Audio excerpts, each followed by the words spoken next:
Hello, I'm Melissa Knievel-Natanton, certified holistic pet health coach. Welcome, pet health enthusiasts. We are so happy to have you here today. This is the Coaches Collab, where we have real talk about real pets and our real reasons for becoming certified holistic pet health coaches. We are all on a journey and a mission.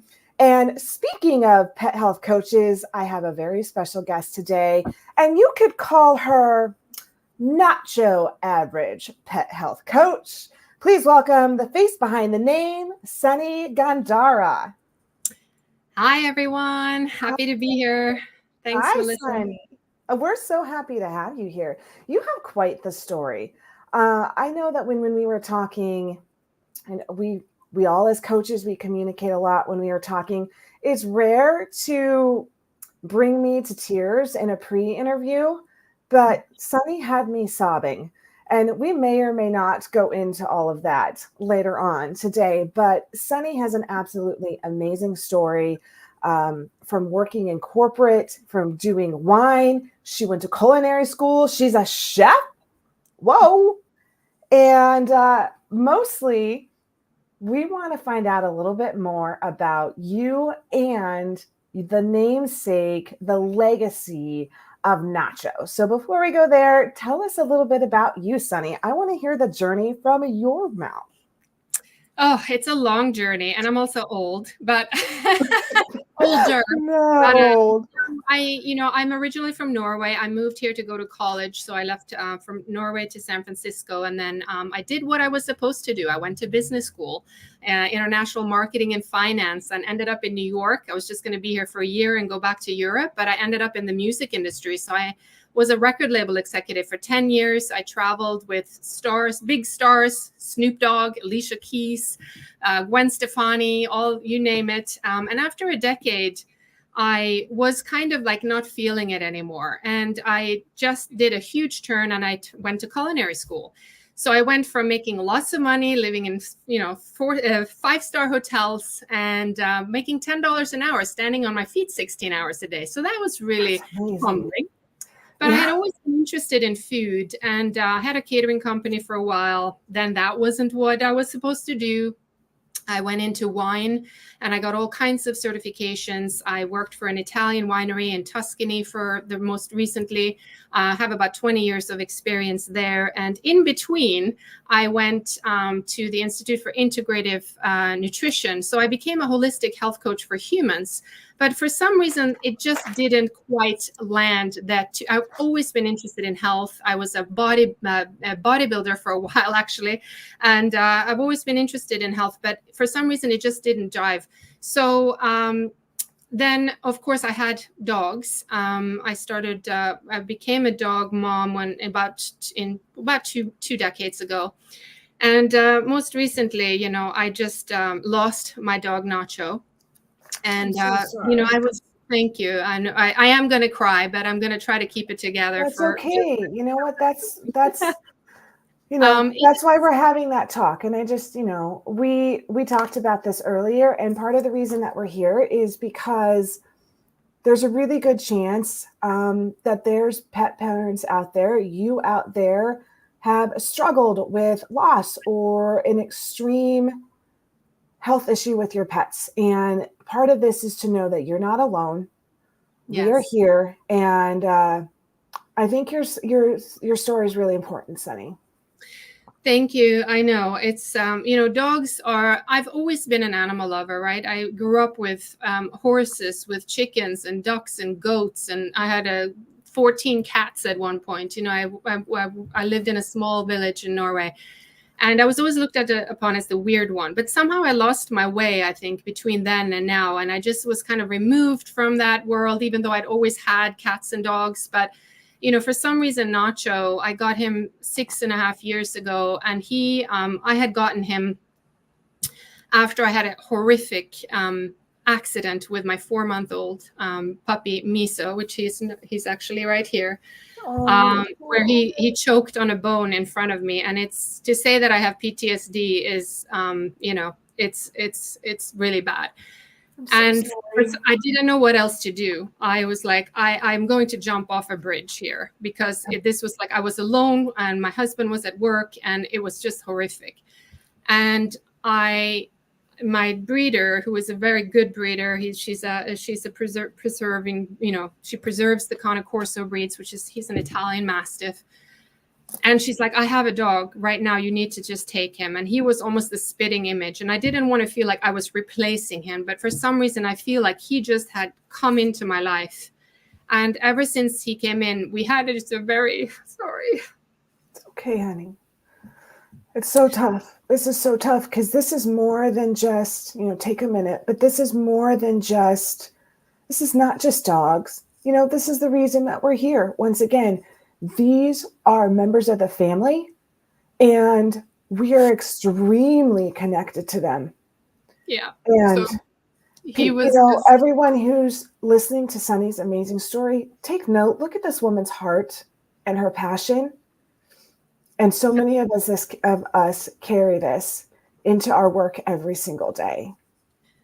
So, of course, naturally I had a fear, of losing him because of what had happened. And I almost felt like, oh my God, I hope he's okay. I hope he's okay. So we had just a special bond from the beginning. I can't explain it. It's just like when you say soul dog, he was like soul dog times 10.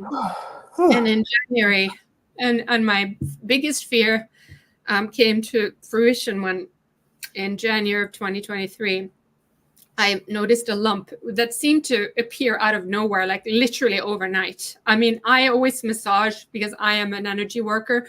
I always feel my dogs all the time, and I didn't see it, and it was just there, and I could feel it wasn't moving around, and I was like, oh no. And I'm an intuitive too, so I just had I just knew. So he was diagnosed with hemangiosarcoma, and when I got that call, she's like, the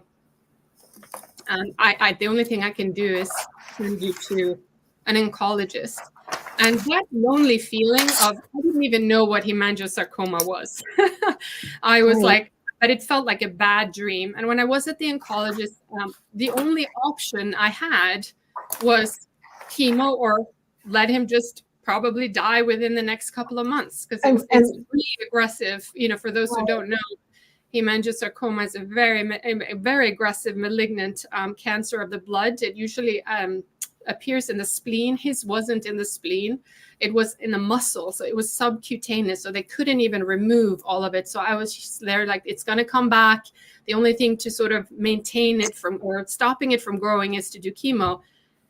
And I just wouldn't do it. And I don't know where I got the strength, but I was like, I'm not going to let this dog leave me in 2 months. And so, they said 6 months at the very most. So long story short, I did my own research.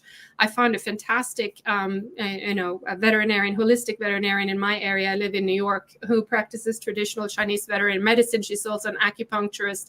And we came up with this mixture of mushrooms. And if I say how much I love mushrooms as much as I love dogs. So I'm obsessed with them because what happened was 10 months later, he was still thriving. He was still in October. He was just eating. You would not know this guy was sick. The tragic part was that he loved his, marrow bones, and he had eaten too much of the bones. So basically he wasn't able to go defecate. It had kind of blocked his intestines. So the only way we could remove it, we tried everything, right? Enemas, this and that. And they had to manually like push it out and put a tube up and blow it out. And of course, him having tumors inside, one of them burst. So he did come out of anesthesia. I took him home, and 2 hours later he died in my arms. And it was horrible. Oh, Sunny, I'm so, so sorry. And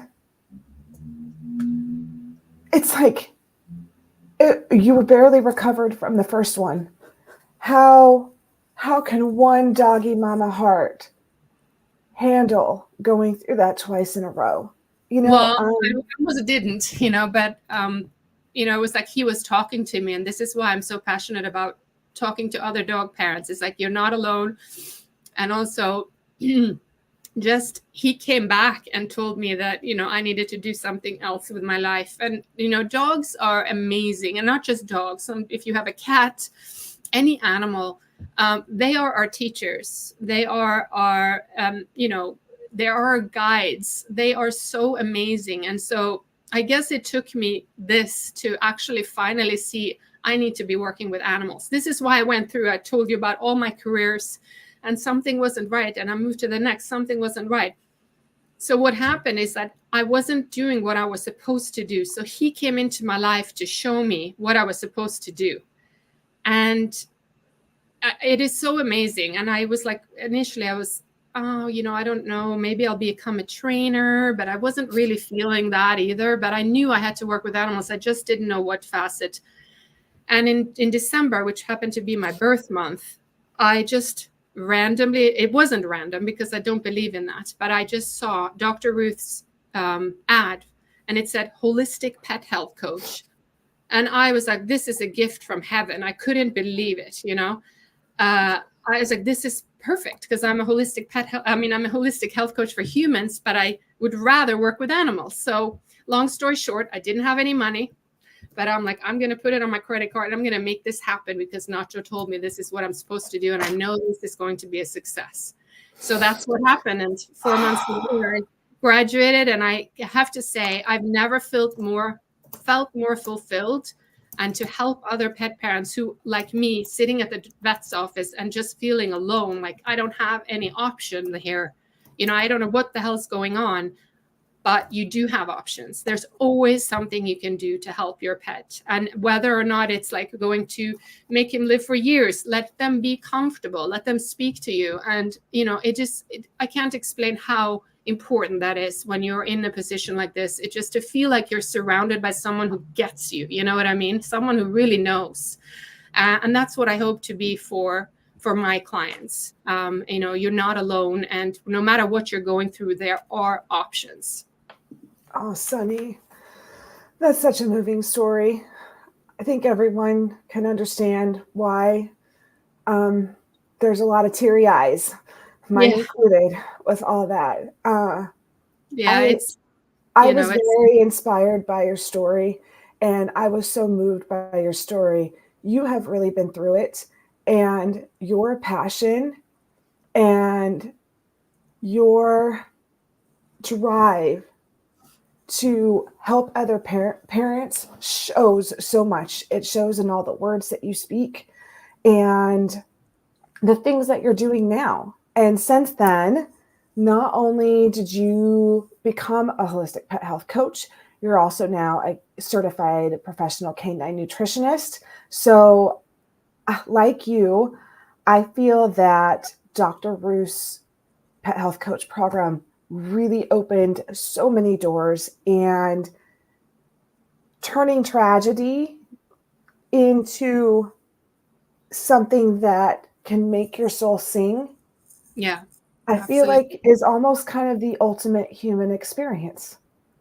It's really worth, I mean, it's just, if you can just, you know, take a chance and do whatever your heart tells you to do. I know it's scary. I mean, if it was easy, I say everybody would be doing it, right? But when, that voice really nags you, and then something like this tragic thing happened. And I don't like to say things happen for a reason, because I would give anything to have him back in the flesh. Believe me, every day I cry. Every time I mention his name, I cry. But you know what? He came here for a reason. Dogs don't just come randomly into your life. So that's why I'm so passionate about, you know, show dogs the most care, love, and attention you can give them, because they give it all to you, you know, and that's why it hurts so much to lose them, because they're so innocent and they're so in the moment, and they're everything we humans strive to be. And they're just the most magical beings. And so this is my dream job, and it's tough. I won't lie. It is tough to start again, you know, in the fifth industry.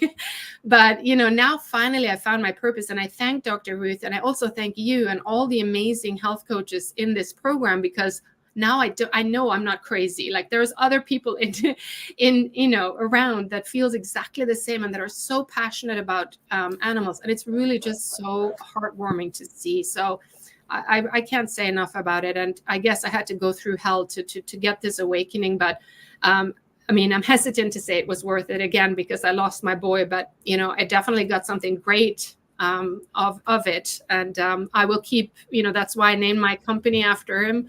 Nacho is his name, Nacho Average Dog Health Coach, and I I have hope, to put this up again because I just love it so much. yeah, and everybody loves it, and I think he's laughing from the rainbow somewhere, and I know he's with me every day, and it is just an amazing journey to be on. It is. It is. How do you feel like you approach working with clients differently because of what you went through? Well, I mean, I can, most people who come to me, they're really not distraught necessarily, but just really frustrated because whatever they've been, given their dogs or their cat doesn't seem to be working. And again, as I was mentioning before, just to have someone they can come to be like, let's take our time and really go through and assess what's going on with your animal, because that's most of the time, unfortunately, not possible when you go to the vets. Vets are overworked. And God bless them. I love veterinarians. They do amazing work. But the problem is that they only have a few minutes and then they have to let you go. But you coming into me, I take my time. I'm not lying when I say I love your dog as much as you do, because I love all dogs. And just to have someone who is invested in that. So I approach it from a place of love. I want to know everything. I want to take my time. No detail is left unturned, and that way we can really get to the root cause of what's going on. And sometimes, you can throw the medicine cabinet at them or give them all the supplements in the world. But the basic things we start with, and if you've listened to any of these lives before, I'm sure we all agree, it all starts with the basic, and that is nutrition. And that's the same with humans. It's like if you are eating crap, if you're eating McDonald's, it doesn't matter if you put, popping probiotic pills. Right. You can't supplement a bad diet is what we always say. I mean, not to say supplements can't be helpful, because they are, especially if you have, but not if they're eating McDonald's every day, or as what I like to kibble. Same thing to me. Kibble is really a terrible thing all around. But not to shame anybody, because I also gave kibble to my first dogs. I had boxers first before I had mastiffs. But there are lots of things you can do to even like upgrade your bowl. So don't feel like, oh no, I can't cook for my dog. I can't do this. I can't afford this. There's always an option to do better. And when we know better, we do better, as we say. So really, I come at it with no judgment. Everybody's in their place where they're meant to be at the time. And then together we can learn and we can grow, and hopefully we can get your dog or cat back to vital health. And even if they're very, very sick, at least make them comfortable and extend their life. That's really my goal. And I have a specific, I special love for big breeds, large breeds, a lot of mastiffs and all the sarcoma cancers, because I have experience, unfortunately, with that, and because so many dogs get cancer. And I feel like there is something terribly wrong that 1 out of 4 dogs get cancer, and over the age of 10, 1 out of 2. I mean, those statistic is staggering. And I did everything with Nacho. With Nacho, he was fed raw from day one. I was actually way ahead of the curve, I think, with feeding raw. But there are certain things I may have not done. Like I was kind of, I just gave them like whatever treats, and the treats is where you can get a lot of damage too. There's a lot of hidden ingredients. So I always talk about that, whatever you're feeding. And it's not just about nutrition, of course, but it's also emotional, mental. So I do a lot of energy work. There's a lot of, answers I've gotten when nothing worked. We tried nutrition, we tried this, we tried that. But then the dog told me something different was wrong. And so that combination, I think, of knowing about canine nutrition, but also being able to tune into the animal. And I also teach my clients to be more because we all are intuitive. You just have to, it's like learning a new language. We all have that part in our brain, but you just have to activate it, right? So that is a powerful combination. And that is what holistic pet health coaching is, as much as holistic health for humans, is you can't just isolate one bit. You have to look at the whole part. And maybe there's some parts that you've overlooked that you didn't think had anything to do with it, but it does, because we are complex beings and so are dogs, and every dog is an individual. So what worked for your neighbor's dog is not necessarily going to work for your dog, you know. So looking at it like that, seeing the dog in front of you before starting to like, oh, here, have a script for this and eat this and do that, you know, take time with your dog and listen to him or her. You know, they are so wise, they can teach you something. I mean, absolutely. You said it so well, Sunny. And we talked about this too, also part of our role. The 1 in 4 with a cancer is staggering. And you brought it up earlier that, a lot of our vets are overworked and overwhelmed. God bless them for all they do. But part of the reason that we're here as certified holistic pet health coaches is to bridge the gap and also act as a compassionate guide to those who may be struggling with something as difficult as cancer with their dogs, or diabetes, from vomiting to diarrhea, up and down the gamut. That's kind of why we're here. And the reasons we are here for that is exactly what Sunny said. We've got the time to spend with you.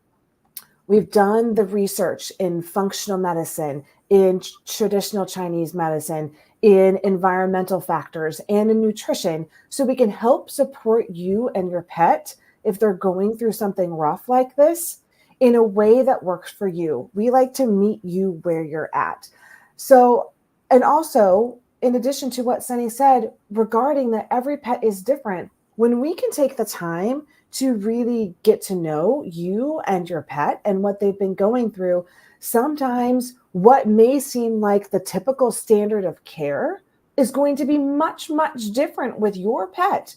And I really clued in on that with Sunny when she was saying, oh, hey, I went a different direction with that. Can you give us an example, Sunny? Sorry to put you on the spot there, but I really was interested. You were saying that you were going to treat a certain way, and then you thought something was wrong, and then the dog told you something different. Yeah, I had a client that he just wouldn't eat. And besides the fact that he was eating kibble, I was like, well, I wouldn't eat that either. I always say that, it's amazing to me that, and this was a woman also who was very into holistic health and was like, I'm only buying organic vegetables for myself and grass-fed beef and this and that. And then she's feeding, like, granted, it was like a high-end kibble, but it was still kibble. And just didn't make the connection. And that's what I'm also like kind of hinting at, like, maybe you should look into this and maybe we can add some fresh vegetables on top, crack an egg or something. But anyway, the dog didn't want to eat, and didn't seem like there was anything wrong other than that. He was pretty healthy, like a 6-7-year-old, German Shepherd. And I sat with him a little bit, and all of a sudden, dogs and cats, they are very stoic, and especially cats, but they don't show pain very much.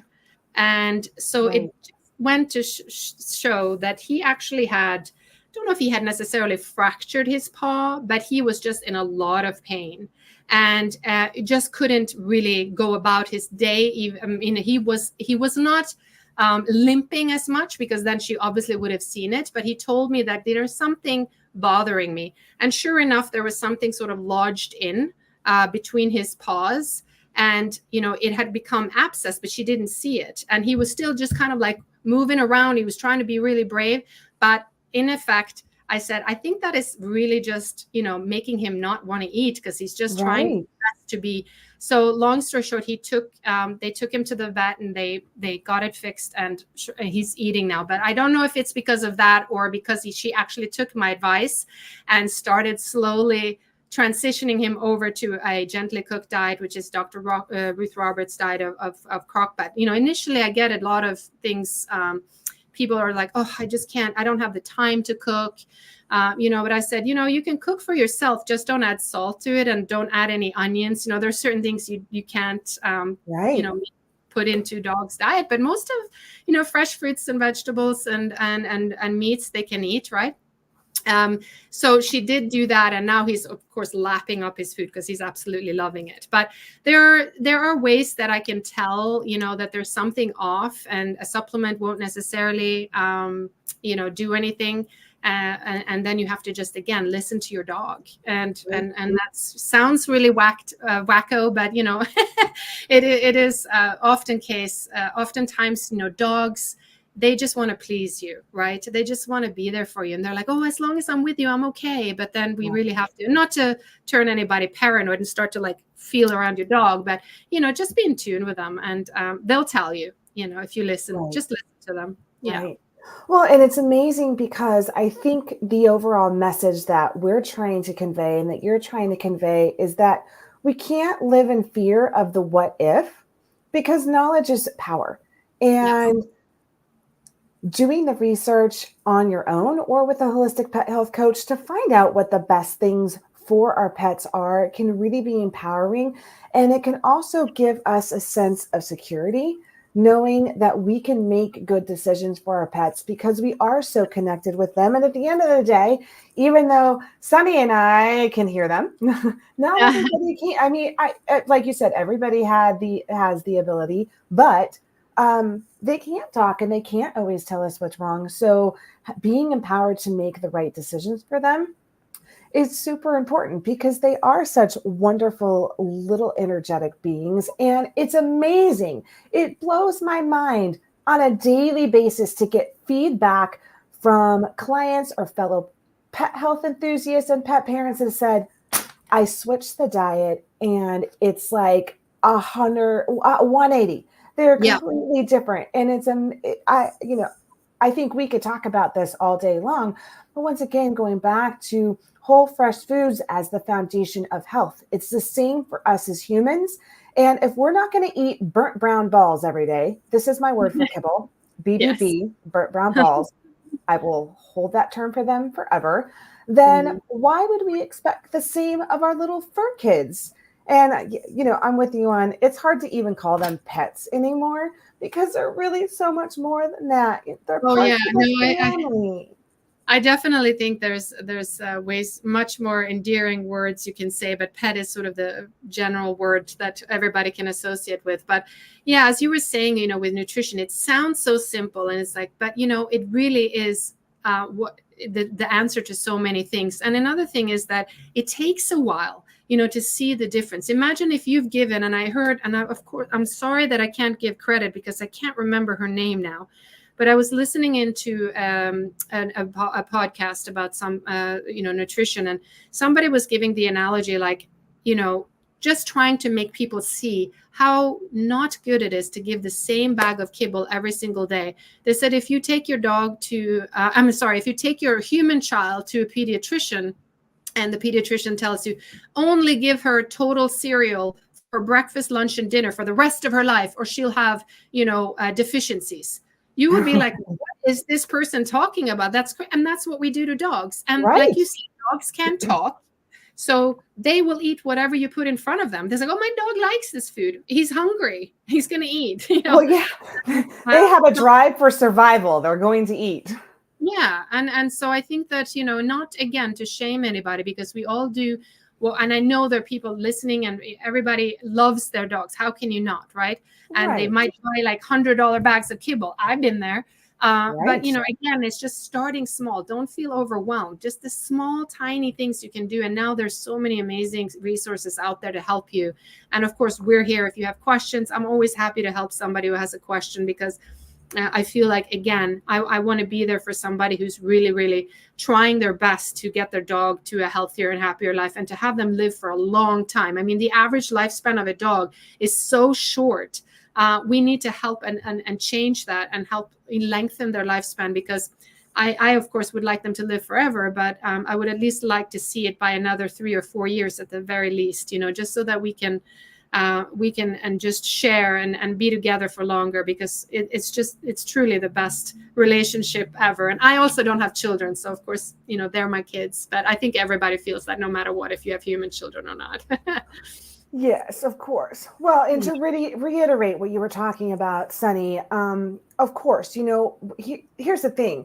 I have so many clients that come to me and say, help, I've got A, B, and C going on. And I think for both of us and all holistic pet health coaches is, what are you feeding them?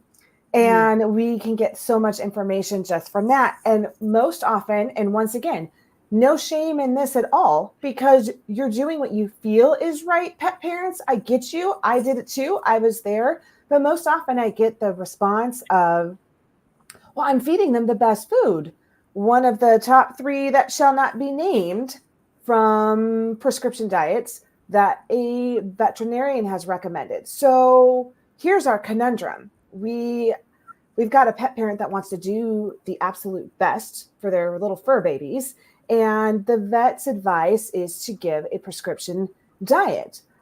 Here's the difference.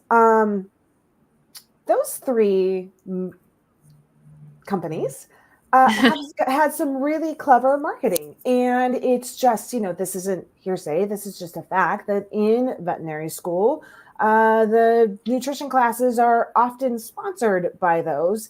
And at the end of the day, they may meet some of the guidelines. However, they're full of fillers. They're full of synthetic vitamins and things like chicken fat or grains or something like that our little munchkins were just not designed to digest. So we don't know what we don't know until we know different, right?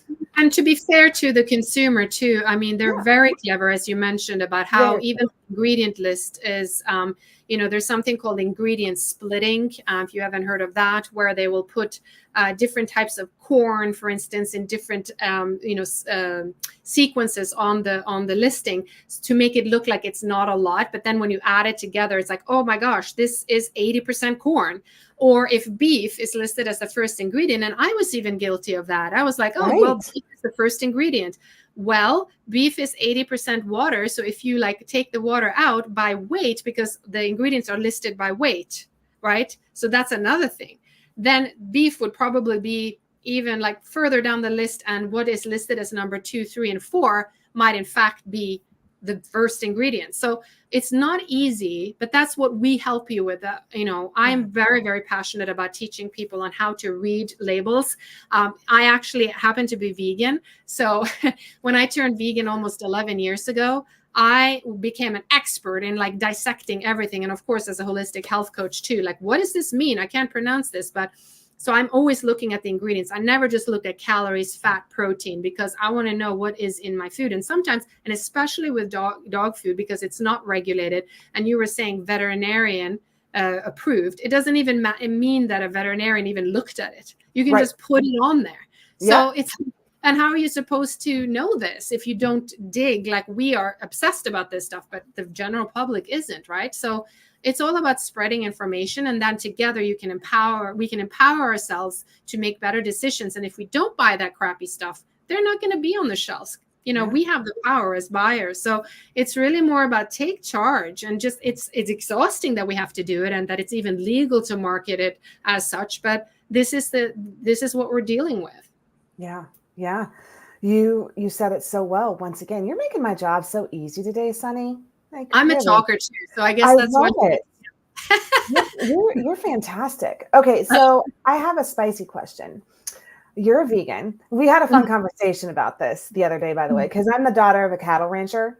But they were happy cows for any vegans out there, and I understand. I was a vegan for a while too. I get it. But small cattle ranch, grass fed, that's the way they should be. So, sometimes we can have a different concept of what's going on in the meat industry. But all that aside, so would you ever feed your dog a vegan diet? This is a very controversial topic, and one that I was afraid of a little bit to talk about. But then I'm like, something happens. I always say when you hit a certain age, and I won't say how old I am, but I'm like, I don't give a crap, because this is how I really feel. And again, she's 35, everyone. Yes, thank you. Nacho taught me to stop, doubting yourself and listen to your intuition. What's right for you? That doesn't mean it's right for you. It's right for me. So as a vegan, I believe that being vegan is doing the least harm possible. I don't believe it's possible to be 100% vegan. In the way we live today, I'm sure I've killed all kinds of bugs today, and I didn't want to, but just by living in today's society. And that's not an excuse, but it's also something to put into perspective when there are certain vegans who are and I've been lectured by many of them that I didn't eat this and I shouldn't do this, and how can you call yourself vegan and be that? And I'm like, is this really a way to attract people to this lifestyle? Because I know that you're doing it out of love for animals, and I am vegan for the animals. I would be vegan if it wasn't healthy. I'm eating whole food, plant-based, not processed crap, right? Correct. But back to your question, I would not feed my dog a vegan diet because I do not believe that they can thrive on a vegan diet. There is not enough evidence. There's not a long-term study of them, seeing what the effect it has on dogs. Even though dogs are technically omnivore, not strictly carnivorous like cats. If you I can take my dog, for instance, if I put a carrot and a steak in front of her, what do you think she would go to? So again, I'm saying, listen to your dog. Yeah. Should I not listen that, she's like wanting the steak? And even if I put soy or some type of tofu or lentils in, she would just sniff and go straight to this is their instinct. Okay. There's this instinctual desire is to eat meat, and that's how they thrive. They can survive on a vegan diet. They can be okay on a vegan diet. I've seen many dogs, but is that your goal? Because I can also survive on French fries and Diet Coke as a vegan, but I mean, it's not really the better way to go, I think. Right. But great if answer. you give them a vegan diet, then you know what? Just be very careful and make sure that it is a varied diet. There's certain, but I do believe that I have my set of ethics. And I feel it's unfair to impart my set of ethics onto an innocent animal that can't speak for itself. So I do make the sacrifice. And unfortunately, the cows or the pigs might make the sacrifice too. Again, I try to go to ethical sources. I never buy any meat from big stores that right. support factory farming. But I am conflicted. I will be very honest. I don't like it that I have to purchase animal products. It goes against every fiber of my being, but my love for my dogs are bigger than that. So sometimes you have to make a sacrifice. And for me, and I have had vegan clients before that didn't want to continue because they just couldn't feed their animals meat. And to that I say, rethink your choice of animal companions. Go get a dog, a rabbit or a bird that has a vegetarian diet. And I understand if it's really ethically wrong, feels really wrong for you. I'm not going to pressure them, but don't get a dog, don't get a cat. So that's my answer. And like it or hate it, that's how I look at it. I think that's a fantastic answer, Sunny. Thank you. That was really so much information. And it reminds me, I think we were talking about this before, of a study that I read just to kind of go off of what Sunny's talking about, because keep in mind, there's all of the holistic pet health coaches. We do daily. I mean, this is not just like, oh, we went to school and we studied nutrition. This is daily. We read studies daily. We keep up with it daily. And there was a study that I read a couple of months ago that I found really interesting, talking about how they have found that dogs may not have as much as a protein requirement as we thought. It's more an amino acid requirement, but the amino acid requirement has to be the certain profile that's only found in meat. So it's really interesting how they're literally genetically, their genes are processing these amino acids based on what they would be eating in the wild, and their digestive systems haven't really developed and transitioned that much in the last hundreds of years. However, what we're feeding them has really transitioned. So that brings me to my next question, Sunny. You are a chef. Okay, I want to come to your house, and I can imagine what your doggies eat. Okay, so tell me a little bit about your culinary expertise when it comes to making pet food. Well, it helped that I was a chef prior to being vegan, because I actually I had butchered animals. So I Yeah. don't, I tune out when I do have to do the animal, and I'm able to do that because like I said, when I was a chef, professional chef, and I had my catering company, I worked in restaurants, I cooked with animal based ingredients. But just to give you an example, a friend of mine, and we always laugh at this because this was like a few years ago, and she came to visit. I live a little bit north of Manhattan, and so she came to visit from the city, and she's like, "Oh my gosh, this smells so good. What's for dinner?" And I said, "That's for the dogs." She's like, "What?" I love it. It does smell good, by the way. The Right, it does cocktail smells smell. really Cocktails good. smell amazing, right? So, it's just about, you can, you obviously have to be careful, but like, putting little spices, that spices aren't necessarily they are for flavor too, but it's like also there's some health benefits to it. I'm also studying herbalism now. I'm Mm. in Rita Hogan's canine herbalism course. She's amazing.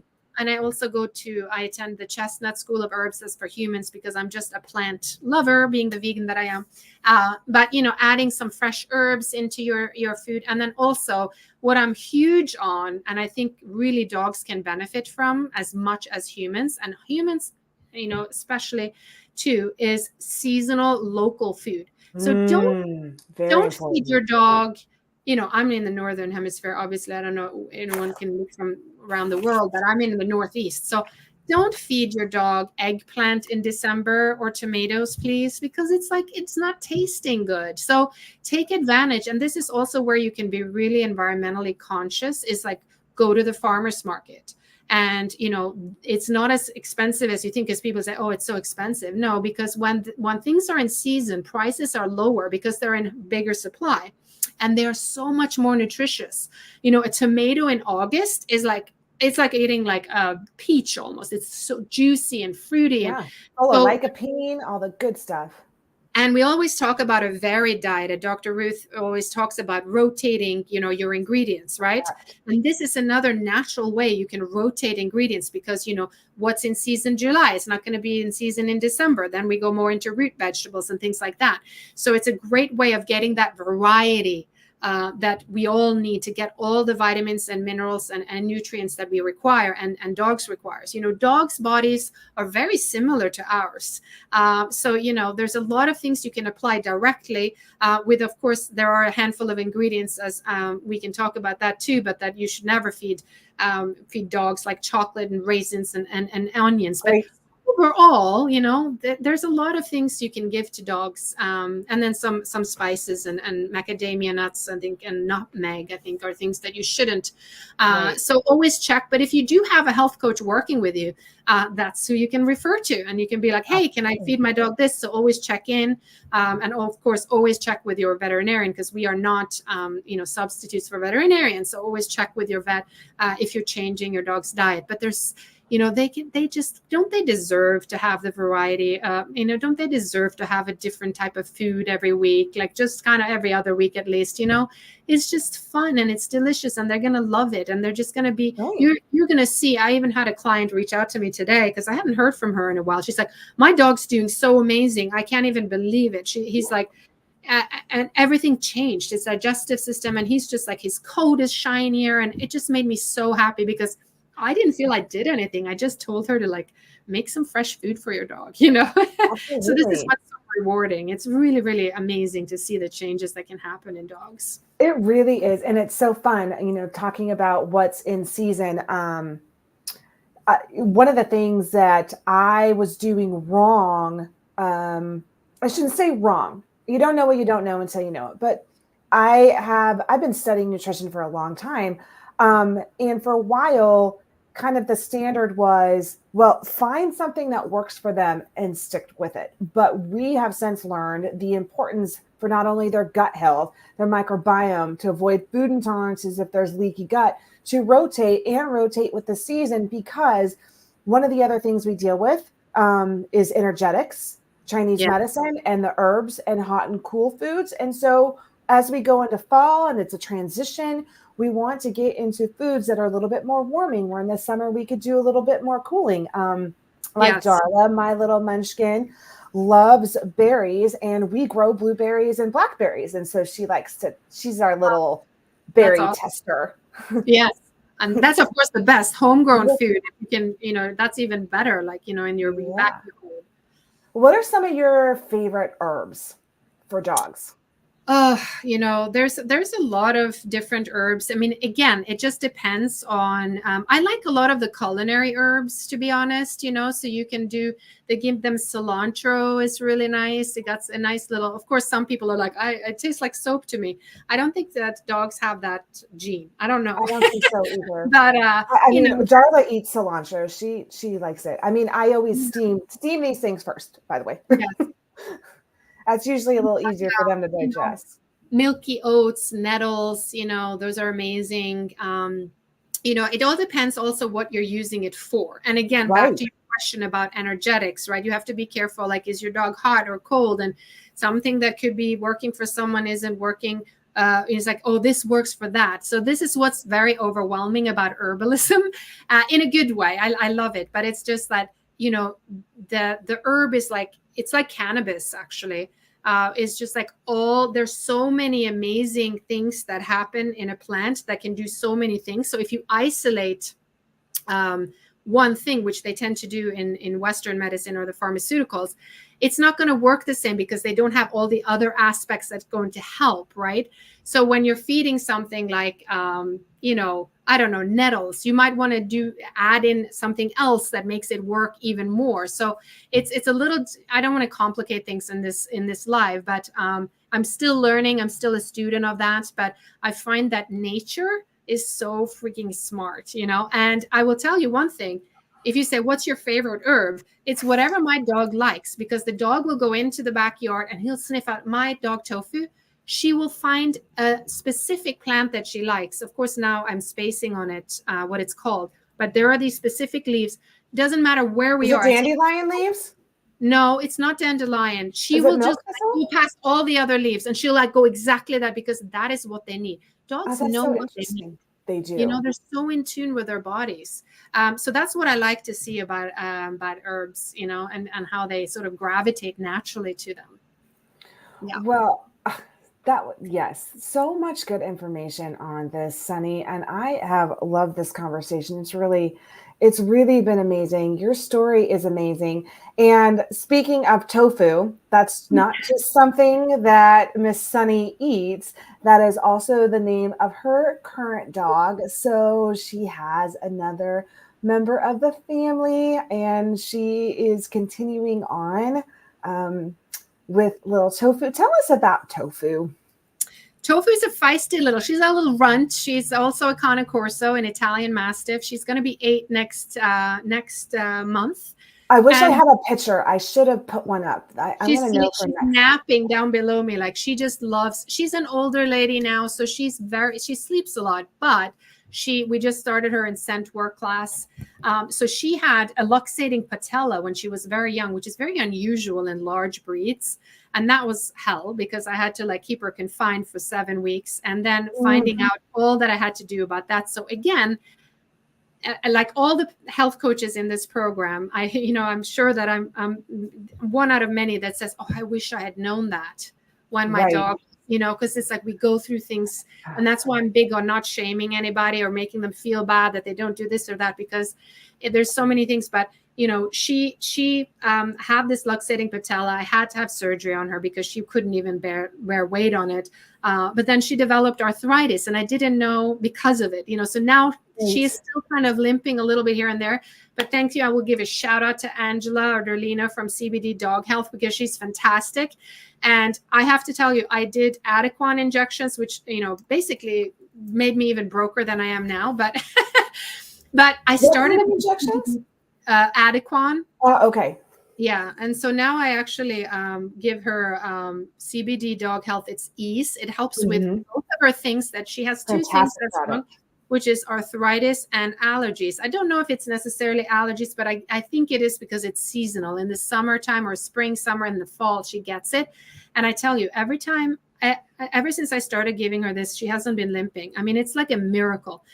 So cannabis and mushrooms, I am all about it. So that's why Angela's my girl, even though I've never met her in person, but I listen to her, and she's amazing. And she's also a holistic pet health coach. So She's incredible, and I love her product. She's she's just obsessed about the purest ingredients. You get them in tinctures, and again, I wish I knew her products when Nacho was sick. But he did well on the turkey tail that I gave him. And again, if anybody has any questions about if your dog was diagnosed with hemangiosarcoma or even osteosarcoma, I know Angela had a dog, a Doberman, that had osteosarcoma and prolonged her life. Again, nature is fantastic. So there are options. I'm not saying there's not a space for Western meds. We do need that too. But I'm telling you, if you're lost, and look to nature, it's just, I can't say enough about it. Absolutely, Sunny. You're so spot on with so many of these things. And just to reiterate what you were mentioning, same.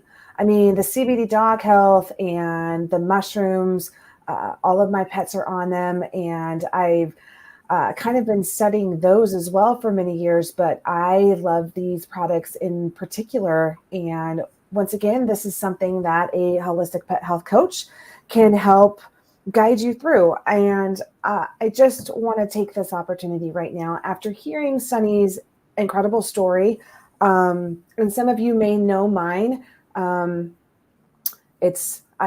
We all come from, I shouldn't say we all, all of us have our different reasons, but the passion is there. And a lot of us are rooted in offering hope, offering compassion, offering solutions and guidance. But our hearts are so big into this because we've had experiences that have led us here. And if this is resonating with you, if you are feeling called to be a holistic pet health coach, or need our help, please see the links in our comments. There are links there, and there is a workshop coming up on June 19th. Our amazing Dr. Ruth Roberts, the vet behind all of this, America's first and most loved pet health coach. She will be having a live workshop on June 19th. There is a link to that in the comments if this resonates with you and you're interested in becoming a holistic pet health coach. As we're wrapping up, we're going to do something a little fun. We had a little bit of heavy talk today, and that's okay. I think we could have gone more down that road, and I think that's another thing. If any of you are having a hard time with grief, we've also got some resources for that, because that's tough. And maybe there's any questions, now would be a good time to pop them in. And I think I kind of have a feeling that Sunny and I may be doing another one, and we're going to talk about pest loss, because this is big. We're going to talk about grief, because this is huge. But we're going to transition a little from the heavy, and we're going to leave with a little bit of bounce, right? A little bit of something fun, because it's Friday. It is Friday. Yay, Friday. It's Friday. So this is a fun little part that I like to call pet perks or pet peeves. And I have asked all of our holistic pet health coaches, if you had to give 3 things that you can't live without, that you're like, all right, I need these in my life, these are my absolute perks, what would they be? And pet peeves are the converse of that. What you're like, if you could wipe them off the face of the planet, that would be your pet peeve. So there's a little bit of I give you a little bit of notice, but this is kind of like rapid fire questions, and I'm kind of putting you in the hot seat here, Sunny. So pet peeves, go. Retractable leashes. Okay. Yeah, they're terrible. Just get rid of them, please. I can't even stomach to see them. But yes, please just don't do that. It's dangerous for you. It's dangerous for the dog. Control. I see people with like 10, 12 feet lead, and just letting their dog go all over the place. It's really dangerous. And it puts, it doesn't protect your dog. It gets them in trouble. So please do not. That's a big pet peeve. You got 2 more? Sorry. I go, pet peeves. Pet peeves would be prescription diets. We talked about that already. Yep. There's nothing prescription about it. There's no like medicine in it. There's really nothing there.